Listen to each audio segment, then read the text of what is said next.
दोस्तों आदाब। खबरों का सफ़र आज अपने 22वें एपिसोड में मातम करते हुए मौत को गले लगाने वाले जायज़ के सगीरुल हसन उर्फ सगीर मियाँ साहब मरहूम के बारे में आपको बताने जा रहा है। दोस्तों, सगीरुल हसन साहब मरहूम 1950 से 1976 तक जायज़ की एक बड़ी और अहम सियासी शख्सियत हुआ करते थे। उस वक्त के छोटे बड़े नेताओं और अधिकारियों से अपनी बात को मनवा लेने की महारत रखने के साथ ही उनकी मुल्क की साबिक वज़ीर आज़म आन जहानी इंदिरा गांधी से करीबी और अच्छे रिश्ते थे। दोस्तों, उस ज़माने में जायज़ के बड़े ज़मींदार और अच्छे सियासी वक्ता होने की वजह से सगीर मियाँ साहब की ज़िले और सूबे की सियासत में बहुत मजबूत पकड़ हुआ करती थी। ज़िले के आला अधिकारियों का उनके यहाँ अक्सर आना जाना भी लगा रहता था। दोस्तों, फिरोज़ गांधी साहब के 1952 के इलेक्शन में जायज़ से उन्हें जीत दिलवाने में अहम रोल अदा करने वाले सगीर मियाँ साहब की आला अधिकारी पूरी इज्जत से उनकी बात सुनते भी थे और उसे पूरा भी करते थे। दोस्तों, 50 साल पहले 1976 में इस्तक़बाल अज़ा का जुलूस मुहर्रम का चांद दिखने के बाद जायज़ कस्बे में निकला हुआ था। आसमान की फ़िज़ाओं में सुबह से ही एक अजीब सा सन्नाटा और खालीपन महसूस किया जा रहा था। बिरादरी के ज़्यादातर लोग चांद रात के जुलूस को लेकर कुछ तनाव में भी थे, क्योंकि पिछले ही साल 1975 में 10 मुहर्रम के दिन दंगा हो चुका था। इसलिए चांद रात के उस जुलूस में लोगों के दिलो दिमाग पर पिछले साल के हो चुके दंगे की वजह से एक अनजाना सा खौफ था, जिसे सगीर मियाँ साहब सुबह से ही महसूस कर रहे थे। इसीलिए वो बिरादरी के लोगों के दिलों से उस खौफ को निकालने और उन्हें इत्मीनान और भरोसा दिलाने के लिए जुलूस के आगे आगे चल रहे थे। जुलूस के इमामबाड़ा बड़ा दरवाज़ा पहुंचने पर नौहा हुआ। वहां से बढ़कर जब जुलूस पत्थर की हवेली की ढाल पर पहुंचा, तब सगीर मियाँ साहब मरहूम अपनी डबडबाई हुई आंखों के साथ वहीं पर दोनों हाथों से मातम करने लगे थे।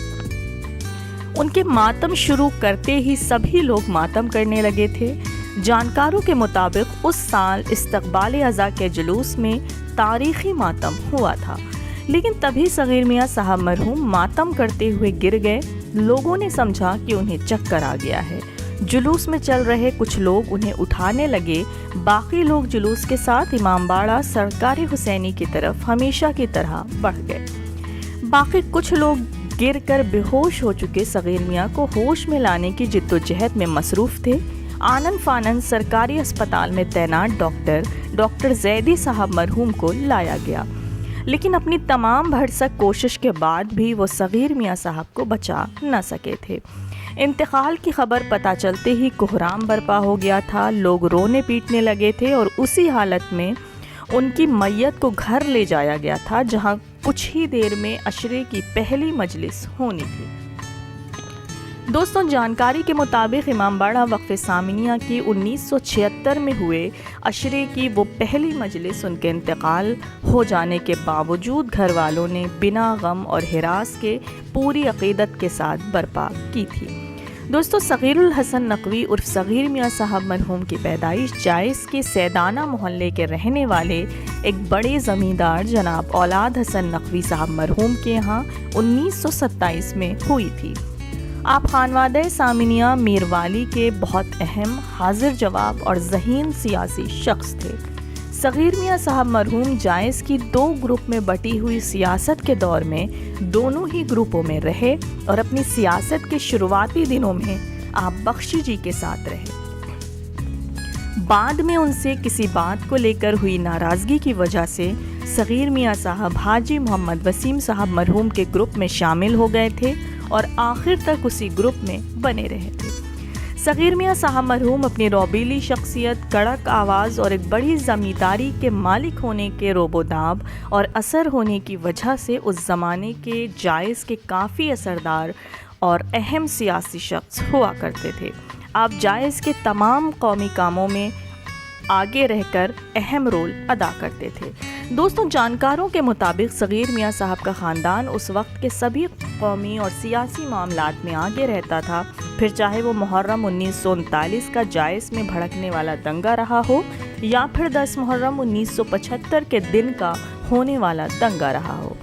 ان دونوں ہی ہوئے دنگوں میں صغیر میاں صاحب مرحوم اور ان کے گھر والے ہی سب سے آگے تھے، ایسا بتایا جاتا ہے۔ 10 محرم 1975 کے اچانک بھڑکے دنگے میں لڑائی کرنے پر آمادہ لوگوں کو صغیر میاں نے کئی محاذ پر اپنی دمدار للکار سے ہی پیچھے ہٹنے پر مجبور کر دیا تھا۔ وہیں بیت الانور کے پاس ہونے والی مار پیٹ کو روکنے میں صغیر میاں صاحب مرحوم نے بہت اہم کردار ادا کیا تھا، لیکن جامع مسجد، پتھر کی حویلی اور الطاف گنج میں ہوئی لڑائی اور بھگدڑ پر صغیر میاں صاحب مرحوم نے ناکام پولیس کو تگڑی پھٹکار بھی لگائی تھی۔ بتایا تو یہ بھی جاتا ہے کہ پولیس کی ڈھلائی اور ناکامی سے ناراض صغیر میاں صاحب مرحوم نے 10 محرم کی شام کو صدر امام باڑے سے اٹھنے والے چھپرکٹ کے جلوس کو پرشاسن کی مان منول کے بعد بھی اس وقت تک نہیں اٹھنے دیا تھا جب تک پرشاسن نے دنگا کرنے والے سبھی چنہت کیے گئے لوگوں کے خلاف نامزد رپورٹ درج نہیں کر لی تھی۔ بعد میں ڈی ایم اور ایس پی کی کوشش سے رات 9 بجے چھپرکٹ کا جلوس اس سال نکلا تھا۔